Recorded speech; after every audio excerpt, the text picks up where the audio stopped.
এটি আমাদের জবা গাছ, খুব সুন্দর ফুল হয়েছে। তাই আমার মনে হয়েছে এই ফুলগুলোকে মানুষের কাছে পৌঁছে দেওয়ার প্রয়োজন আছে। আমি বেরিয়েছি কিছু ডালপালা নিয়ে কাটোয়া কানলা রোড। এই রোডে আমার বন্ধুর দোকান সান ধাবা, ওখানে গাছ লাগাচ্ছি। এখন মাটি খুঁড়ছি, মাটি খোঁড়ার পর লাগাচ্ছি। পাশে আরেকটি জায়গা রয়েছে, সান ধাবার পাশেই ওই জায়গাটাতে আরেকটি চললাম পাশের ঘরটিতে, ওইখানে আবার লাগাচ্ছি। লাগানো হয়ে গেল। এবার বন্ধুগুলো জল দিচ্ছে, ওরা আমাদেরকে সাহায্য করতে এগিয়ে এসছে। আমরা গাছে জল দেওয়া হয়ে গেল, জল দেওয়া হয়ে গেছে, চললাম।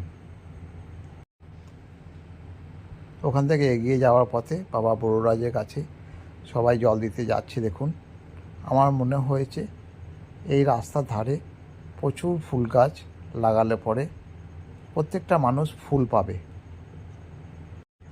তাই আমি আবার গাছ লাগাচ্ছি। একটি চায়ের দোকানের পাশেই লাগালাম। আবার যাচ্ছি। দেখুন, রাস্তার ধারেই, একদম হাই রোডের ধার, একটা পেট্রোল পাম্পের পাশেই অপোজিটে একটি গাছ লাগাচ্ছি।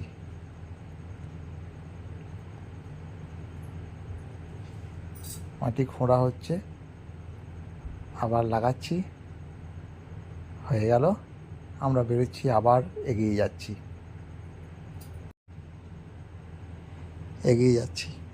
ডালপালা কিছু নিলাম। ঠিক ডাঁহাট মোড়ের কাছে, যেখানটাতে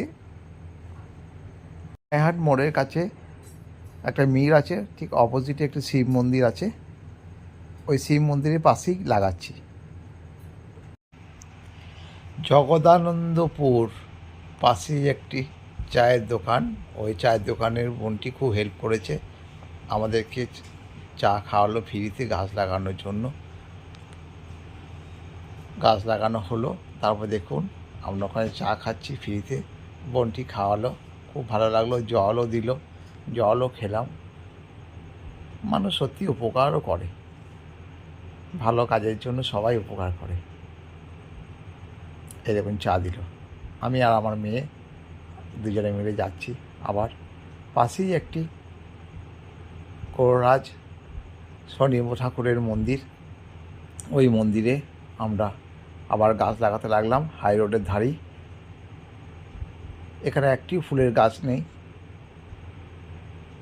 তাই এখানে একটির পর একটি গাছ লাগালাম। আপনাদের সহযোগিতা